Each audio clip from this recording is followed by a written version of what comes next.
I didn't raise my voice when I saw my name disappear from the map. I just stood there, breathing in the sharp smell of fresh printer ink, listening to the soft tap of Margaret Whitmore's manicured nail against a piece of paper that was rewriting my life in real time. The room was too quiet for what was happening. A dozen neighbors sitting in padded folding chairs, nodding along like this was just another routine HOA meeting. Like the giant projection screen at the front wasn't displaying a color-coded land survey, where my 2.3 acres had been neatly absorbed into something labeled Willow Creek Community Park. Margaret smiled as she traced the new boundary lines with a laser pointer, her voice smooth, controlled, like she'd practiced this moment in front of a mirror. As you can see, the updated map reflects improvements for the benefit of the entire neighborhood. Improvements. The word hung in the air like a bad smell. I could feel the grit of dust under my boots, hear the low hum of the projector fan, see the crisp, white lines cutting straight through the land my grandfather measured himself with nothing but a compass and a steel tape back in 1972. I didn't interrupt her. I didn't argue. Not yet. Because something about that map felt wrong. Not in a loud, obvious way. Subtle. Like a note just slightly off-key. Margaret clicked to the next slide, and there it was again, the northern boundary line. Shifted. Barely noticeable unless you knew exactly what you were looking for. 0.7 of a degree. That's all it took. 0.7 degrees to turn private land into community space. Most people wouldn't catch it. But I'm not most people. My name is Ethan Caldwell, and I've spent the last 15 years as a civil engineer specializing in land surveys, boundary disputes, and the kind of quiet legal lines that decide who owns what in this country. I've walked properties in Texas heat that hit 110 degrees, recalibrated equipment in freezing rain, and testified in courtrooms where million-dollar developments came down to inches on a map. And right now, standing in that over-air-conditioned HOA clubhouse that smelled faintly of coffee and carpet cleaner, I knew exactly what I was looking at. This wasn't a mistake. This was a calculated shift. A clean, digital nudge that moved every boundary just enough to make it look legitimate on paper while quietly stealing everything that mattered. Margaret's voice kept going, explaining permits, future landscaping, walking trails, picnic areas, all the little details designed to make this theft sound like a gift. A couple of people even clapped. I watched her as she spoke, the way she held that laser pointer like it was authority itself, the way she avoided looking directly at me even though she knew I was there. She thought the map made it real. She thought if it was printed, projected, and approved by enough signatures, it became truth.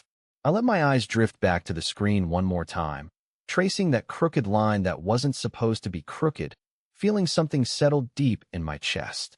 Not anger, not panic, just clarity. Because maps don't create ownership. They reveal it. And what she didn't understand, what none of them understood, was that the land she had just claimed in front of everyone was still mine. I did not say a word during the rest of that meeting. Even when Margaret started passing around printed copies of the so-called updated survey, the paper still warm like it had come straight out of the printer minutes before I walked in. The edge is sharp enough to catch on your skin if you were not careful. And I remember the faint chemical smell of fresh toner mixing with the burnt coffee, sitting untouched on the side table. Because that is what moments like this feel like, ordinary details. Surrounding something that is anything but ordinary. And as each neighbor flipped through those pages, I could hear the soft rustle of paper, the quiet approval, the kind of passive agreement that turns a lie into something dangerously close to truth, at least in their minds, but not in mine, never in mine, because I had walked every inch of that land, measured it under a summer sun that cracked the dirt into patterns you could read like a map of its own, and I knew where every boundary line sat. Long before any digital version tried to redraw it. So when the meeting finally ended and chairs scraped against the floor and polite conversations started filling the room, I stepped forward, not fast, not aggressive, just deliberate. The way you approach something fragile that you already know is about to break. And I picked up one of those maps from the table, feeling the smooth gloss under my fingertips, watching how the light reflected off the printed grid lines. And there it was again, that same shift. That same subtle tilt in the northern boundary that most people would never notice. But once you saw it, you could not unsee it. And Margaret noticed me noticing. I could tell by the way her smile tightened just a fraction. The way her shoulders squared like she was bracing for a conversation she had already rehearsed in her head. "Everything looks good, does it not?" she said, her voice still carrying that calm confidence, like she expected agreement, like she expected me to nod along with everyone else. And for a second I just looked at her, not angry, not even frustrated, just studying. The way I would study a flawed blueprint before pointing out where it would fail, because that is what this was, not a disagreement, not even a dispute yet, just a flaw waiting to be exposed. "You rotated the reference grid," I said quietly, almost conversational, and the words landed heavier than I expected. I could feel the room shift around us, conversation slowing, people listening without pretending they were not, and Margaret let out a small laugh, the kind that tries to dismiss something before it becomes a problem. "It is an updated survey. Things change," she replied, but I shook my head slightly, still holding that paper, still tracing that line with my thumb. "Land does not rotate, Margaret. Coordinates do not drift 7/10 of a degree unless someone makes them." And that was the moment her expression changed, not dramatically, not enough for most people to notice, but enough for me. The confidence did not disappear, it just hardened, like she had decided to double down instead of step back. And that told me everything I needed to know. This was not a misunderstanding. This was intentional, planned, executed, and already pushed far enough that she believed it could not be undone. But she did not know what I knew yet. She did not know about the original survey logs stored in a metal filing cabinet in my garage, the handwritten notes from 1972, the stamped county records, the reference markers that still sat buried under 3 inches of soil exactly where they had been placed decades ago. She thought the map was the foundation of her claim, but I knew better. The map was just the surface, and surfaces can be rewritten, but the truth underneath them, the coordinates, the measurements, the original lines drawn with steel and sweat, those do not change, no matter how clean the printout looks. And as I folded that paper once, clean and precise, I realized something else, something even more important than the error itself. She was not trying to convince me. She was trying to convince everyone else, because if enough people believed the map, then challenging it would make me look like the problem, like the one resisting progress, like the one standing in the way of something bigger. And that was the real play here, not just taking land, but controlling the narrative around it. And standing there in that room, with the low hum of the lights above and the faint echo of voices bouncing off the walls, I made a decision. I was not going to fight her version of the story right away. I was going to let her build it, expand it, commit to it, because the more she built on that false map, the harder it would fall when the real one showed up. And this time, I would not just point out the flaw, I would prove it in a way no one in that room could ignore. I let her have the room that night. Let the quiet conversation settle into certainty, because people believe what is presented cleanly, and Margaret knew that. She moved through the crowd shaking hands, her perfume trailing behind her like a signature, answering questions before they were even fully asked, reinforcing the same narrative over and over again until it sounded like fact instead of strategy. And I walked out into the night air without saying another word, the cool breeze cutting through the stale clubhouse smell, gravel crunching under my boots as I crossed the parking lot toward my truck. And I remember pausing for just a second, looking back at the building, the lights glowing warm inside like nothing unusual had happened, like a man had not just watched his property get redrawn in front of him. But that is the thing about quiet takeovers. They never look dramatic from the outside.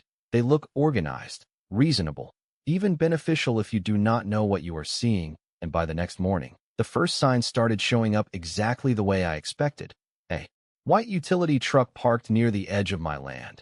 2 workers in reflective vests stepping out with measuring wheels and bright orange stakes. The sharp metallic click of their tools carrying across the open space as they began marking new boundaries that did not belong to them. And I did not rush out there, did not confront them. I stood on my porch with a cup of coffee gone cold in my hand, watching the way they worked, efficient, confident, following instructions that had already been approved somewhere on paper, because to them this was just another job, just another property being prepared for development. And I could hear the faint hum of distant traffic, the rustle of dry grass in the wind, and beneath it all that steady rhythm of their measuring wheel rolling across ground that had not moved in decades, not even an inch. And yet somehow on their map it had. One of them glanced up at me at one point, gave a small nod like we were on the same side of something, like I was. Just another homeowner watching improvements take shape, and I nodded back, calm, neutral, giving them nothing to question, because this was not their mistake, it was hers, and mistakes like that need time to grow before you expose them. By mid-afternoon, the stakes were set, bright lines cutting across my field in a pattern that matched the printed map almost perfectly. Almost. And that word mattered more than anything else, because perfection leaves no room for doubt, but almost always does. And later that evening, as the sun dropped low and turned everything gold, I walked the boundary myself, slow, deliberate, the way my grandfather taught me, counting steps, feeling the slight changes in elevation under my boots, noticing where the soil shifted from firm to soft. And when I reached the northern edge, I stopped, knelt down, and brushed away a thin layer of dirt with my hand until my fingers hit something solid, cold, and familiar, a steel survey marker, exactly where it had always been, exactly where the real line still existed no matter what any printed map claimed. I let my hand rest there for a moment, feeling the weight of it, the certainty of it, something physical in a situation that was trying to rewrite reality with ink and signatures. And I could almost hear my grandfather's voice in the back of my mind, steady and simple, reminding me that land does not lie, people do. And when I stood back up, the stakes around me looked different, not threatening, not permanent, just temporary lines waiting to be corrected, because now I knew exactly how far they were willing to go, and more importantly, I knew they had already gone too far to back out cleanly, and that was the point where this stopped being about defending what was mine and started becoming something else entirely, something quieter, more precise, because if they wanted to build their case on that map, then I was going to let them build it all the way, right up until the moment it collapsed under its own weight. By the third day, the noise started before sunrise, a low mechanical hum rolling across the field like distant thunder, steady and deliberate. And when I stepped outside, the air carried that dry metallic scent of diesel and hot machinery, the kind that settles into your clothes if you stand too close for too long.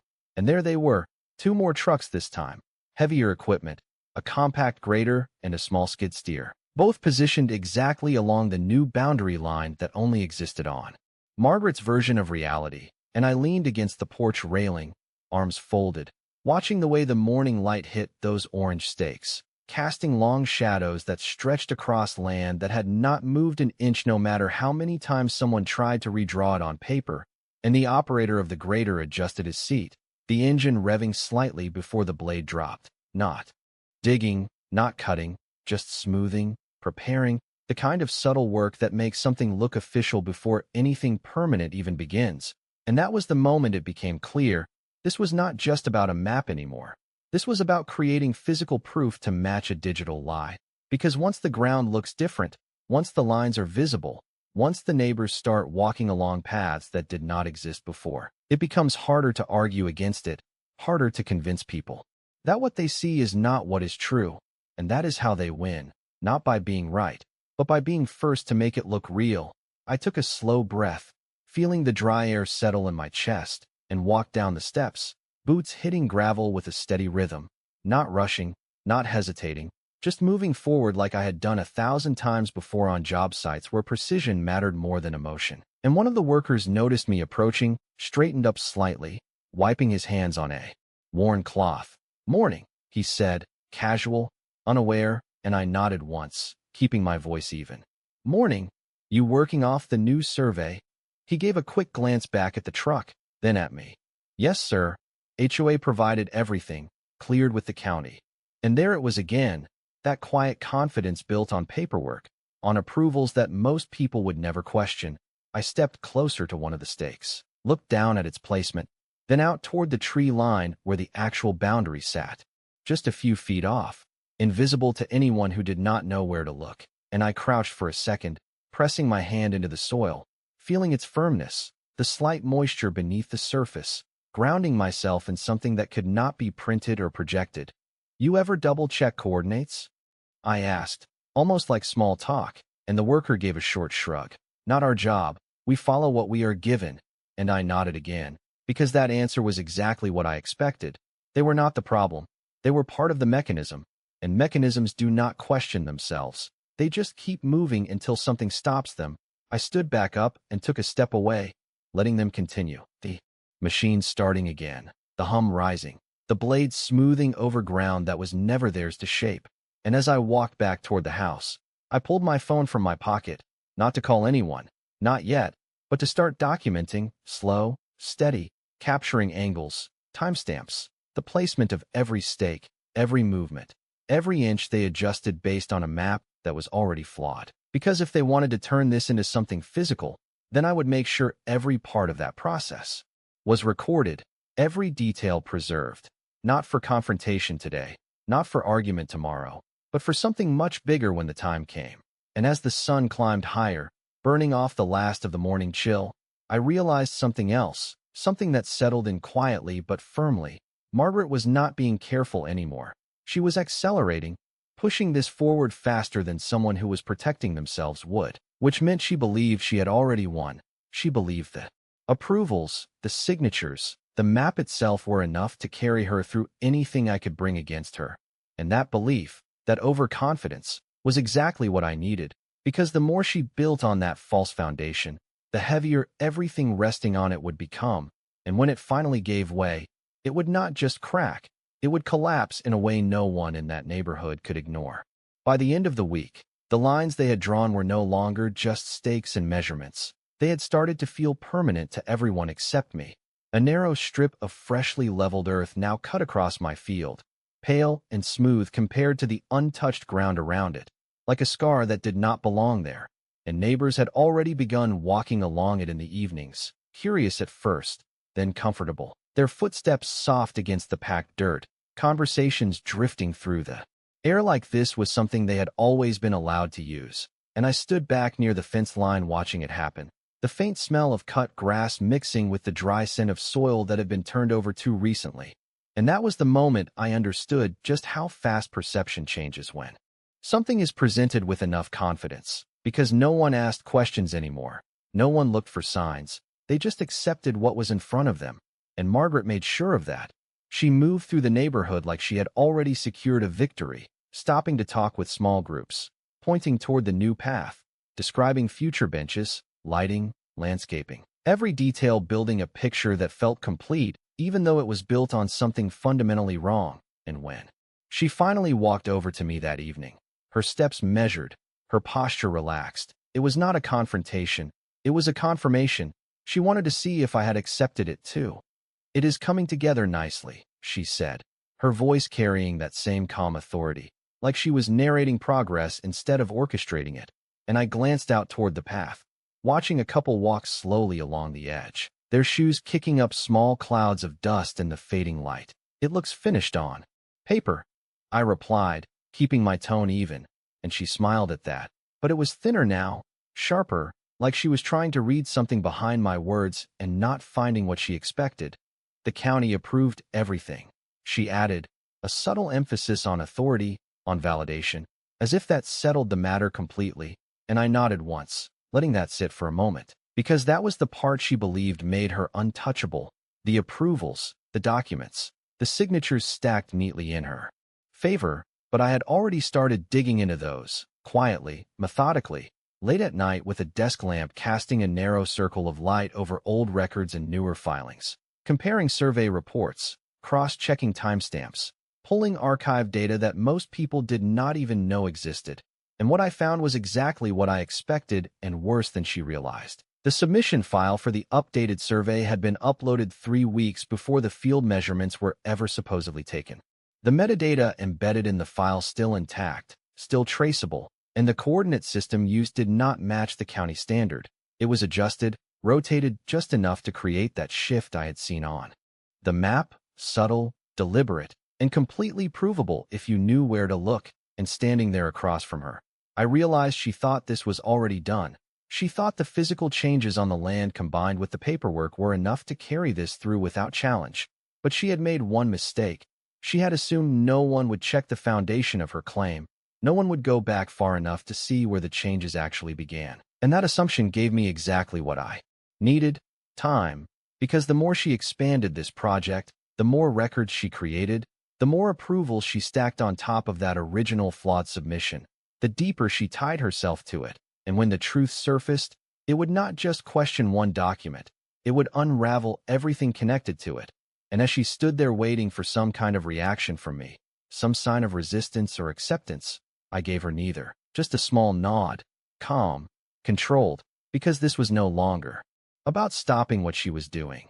It was about letting her finish it, letting her commit fully to something that could not hold under real scrutiny. And as the sun dropped below the horizon and the first lights flickered on along the street, I turned and walked back toward my house, the sound of footsteps on that new path fading behind me, already knowing that the more real this looked now, the harder it was going to fall later. The first letter showed up on a Monday morning, folded clean and deliberate inside a certified envelope that felt heavier than it should have when I pulled it from the mailbox. The paper inside crisp, official, carrying that faint smell of ink and adhesive that always comes with documents meant to sound more powerful than they actually are. And I stood there for a second under the soft hum of the overhead porch light, reading the header twice, even though I already knew what it would say. A formal notice from the HOA stating that I was now in violation of newly established community development boundaries, that continued obstruction of designated common area improvements could result in fines, legal action, and additional penalties, all written in language that sounded polished enough to intimidate someone who did not understand how these things actually worked. But I did, and that was the difference, because while most people read words like that and feel pressure, I read structure, I read timing, I read intent, and this letter told me exactly where Margaret thought she stood. She believed the shift from suggestion to enforcement had already happened, that the map, the stakes, the visible changes on the land had created enough momentum to justify formal action, and I could almost picture her signing off on this, sitting behind her desk with that same calm confidence, convinced that the system now backed her completely. And I walked back inside, placing the letter on the kitchen counter next to a stack of older documents that told a very different story. Original surveys, county filings, recorded easements, each one layered with dates and signatures that stretched back decades. And I turned on the desk lamp, the soft yellow light, cutting through the dim room as I sat down, and began laying everything out in order, side by side, comparing what existed to what had been recently introduced. And the pattern became clearer with every page, every timestamp, every digital record I pulled up on my laptop, because the submission Margaret relied on was not just flawed, it was out of sequence. The approval had been granted based on data that did not align with the required verification steps, a shortcut hidden behind technical language that most reviewers would not question unless they were specifically looking for it. And I leaned back slightly, the chair creaking under the shift in weight, realizing that this was no longer just about a boundary dispute. This was about process, about how something incorrect had been allowed to pass as legitimate, and that opened a very different path forward, one that did not rely on arguing with her directly or stopping her construction in the moment, but instead focused on the chain of approval itself. Because if that chain broke at any point, everything connected to it would lose its standing at once. And that is when I started organizing not just what I had, but how it would be presented, building a timeline that showed the exact order of events, when the map was created, when it was submitted, when it was approved, and where the inconsistencies sat within that sequence, each detail placed carefully, not rushed, not forced, because precision matters more than speed in situations like this. And as the night settled in around the house, the outside world quiet except for the occasional passing car and the distant rustle of wind through the trees, I realized something that made me pause for just a moment. Margaret had escalated this faster than necessary. She had moved from quiet adjustment to formal enforcement without giving herself room to correct anything if it went wrong, which meant she was not just confident, she was committed, and commitment like that is weight. Because once you put it in writing, once you send it out, once you start issuing violations, you are no longer testing an idea, you are declaring it as fact, and facts can be challenged, verified, and dismantled in ways assumptions cannot. And I reached for the letter again, folding it carefully along its original crease, placing it back on the counter where I could see it clearly, not as a threat, not as pressure, but as confirmation that everything was moving exactly where I needed it to go, because now she had put her position into something permanent, something that could not be taken back quietly. And when the time came to respond, it would not be with arguments or opinions, it would be with proof that did not need to be raised in volume to be heard. The response I sent was short, precise, and deliberately calm, printed on standard letter paper instead of email, folded once and mailed the same way her notice had been delivered, because format matters when you are dealing with people who believe authority comes from presentation, and I made sure every word carried weight, without sounding defensive, no emotion, no accusations. Just a formal request for documentation supporting the revised survey coordinates, the approval sequence, and the specific methodology used to justify the boundary shift, all framed as a need for clarification before any further compliance could be considered. And when I dropped that envelope into the mailbox, I could feel the early morning air still cool against my skin, the faint smell of damp grass rising from the ground, and there was a kind of quiet certainty in that moment, because I knew exactly what I was asking for, and more importantly, I knew what she would not be able to provide, the kind of documentation that holds up under scrutiny, not just on the surface, but all the way down to the underlying data. And the days that followed moved exactly the way I expected. Construction did not stop. If anything, it accelerated, more equipment, more defined edges. The path widened, gravel started appearing in sections, thin at first, then packed tighter with each pass of the roller, creating something that looked permanent enough for people to stop questioning it entirely. And neighbors began treating it like it had always been there. Kids riding bikes along the edge, couples walking in the evenings, conversations shifting from curiosity to appreciation, and Margaret leaned into that momentum, organizing a small community gathering right there on the newly shaped path. Folding tables set up near the center, bottled water lined in neat rows, her voice carrying across the space as she talked about progress, about shared benefit, about how quickly things can improve when people work together. And I stayed back again, watching from a distance, the low murmur of voices blending with the occasional crunch of gravel underfoot, the scene almost convincing if you did not know what sat beneath it. And that was the point where most people would have stepped in, tried to stop it, argued loudly, pushed back in the moment. But I did not, because stopping it now would only pause the surface, not expose the foundation. And what I needed was for her to go further, to formalize everything she had started, to commit in ways that could not be undone quietly. And then her reply arrived, not in an envelope this time, but as a printed packet delivered by hand, thicker than my original letter, bound with a simple clip.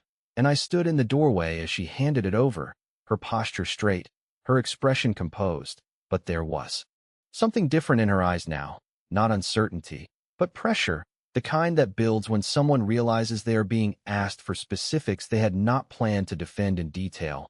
"Everything you need is in there," she said, her tone steady, and I nodded once, taking the packet, feeling the weight of it in my hand, heavier than it should have been if it were truly complete.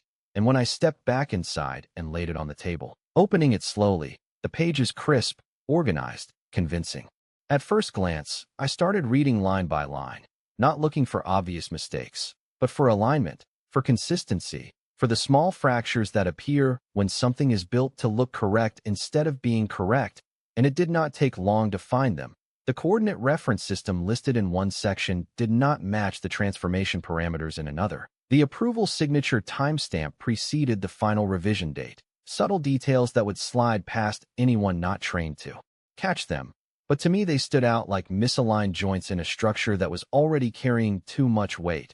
And I sat there for a moment, the quiet of the room pressing in, the only sound the faint ticking of the clock on the wall, realizing that she had just done exactly what I needed. She had put everything into writing, committed every detail into a form that could be analyzed, challenged, and ultimately dismantled piece by piece. And as I closed the packet and set it down carefully, I knew the next step was not going to happen in a conversation or a meeting. It was going to happen somewhere much more controlled, where precision mattered more than presentation, and where the truth did not need volume to stand on its own. The notice for the county review hearing arrived 3 days later, stamped, scheduled, official in a way that shifted everything from neighborhood narrative to something far more controlled.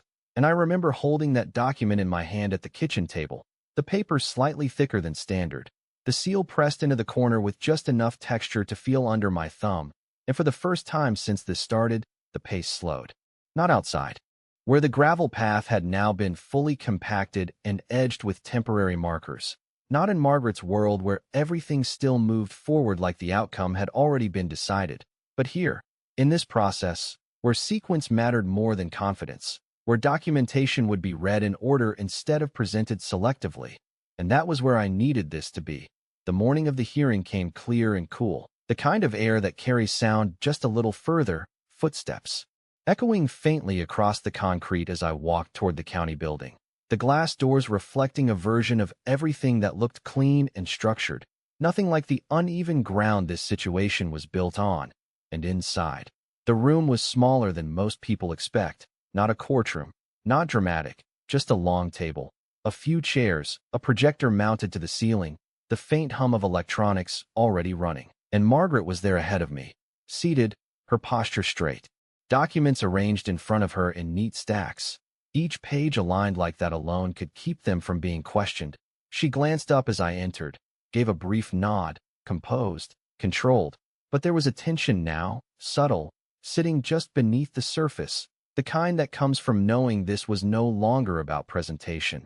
This was about verification, and when the county survey officer entered, carrying a tablet and a thin folder, the room shifted again, quieter, more focused.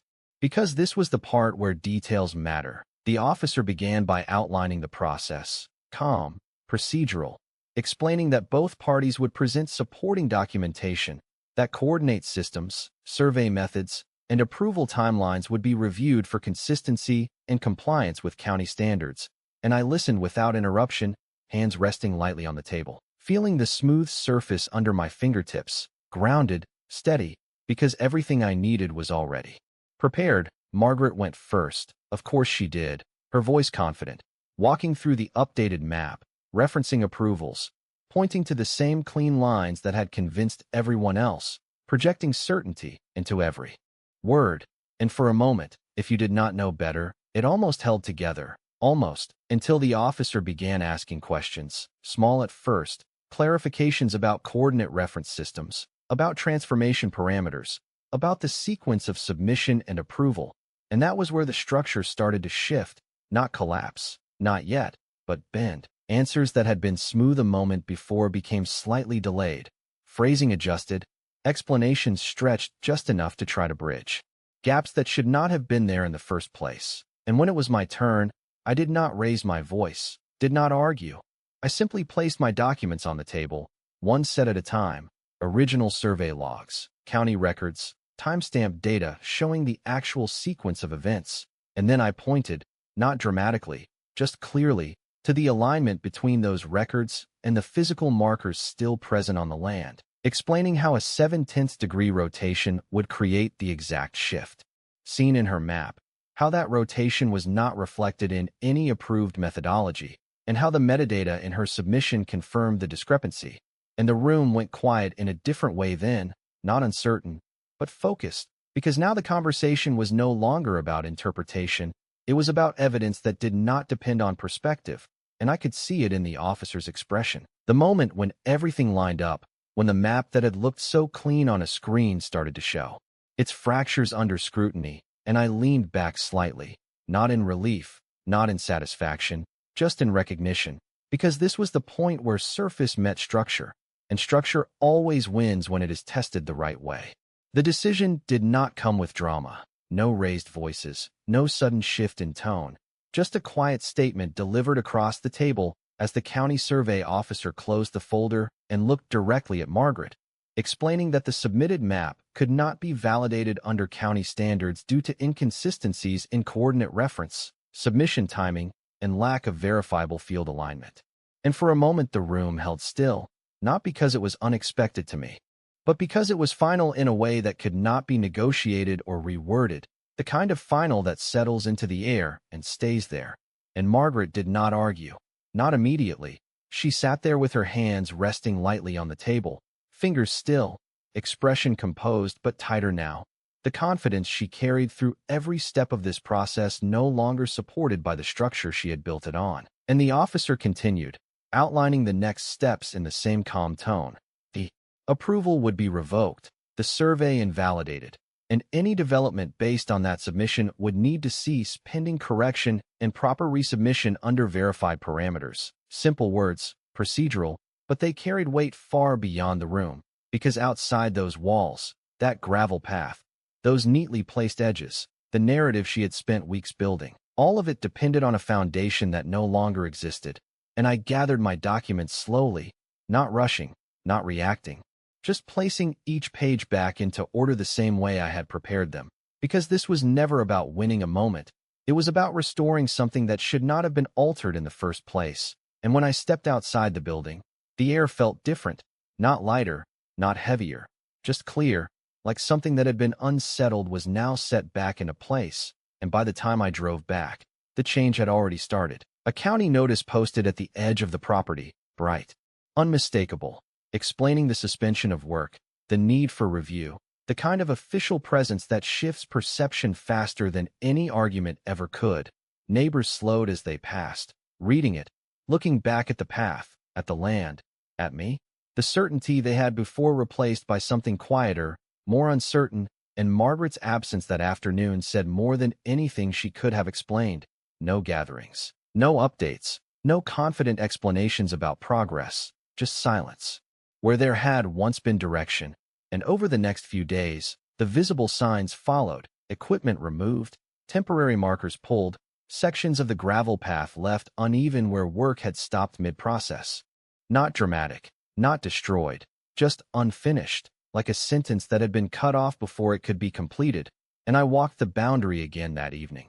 The same slow pace, the same steady steps, stopping at the northern edge where the original marker still sat exactly where it always had, brushing away a thin layer of dust to reveal the steel beneath, unchanged, unaffected by everything that had happened around it. And I stood there for a moment, looking out across the land as the light shifted toward dusk, realizing that nothing had actually been taken, not permanently, not really. It had just been temporarily covered by something that could not hold. And as I turned back toward the house, the quiet settling in around me, there was no need for a final statement, no need to explain what had happened, because the outcome spoke clearly enough on its own. They had trusted the map they created, but in the end, the land never moved, and the truth did not need to be louder than their version of it. It just needed to be correct.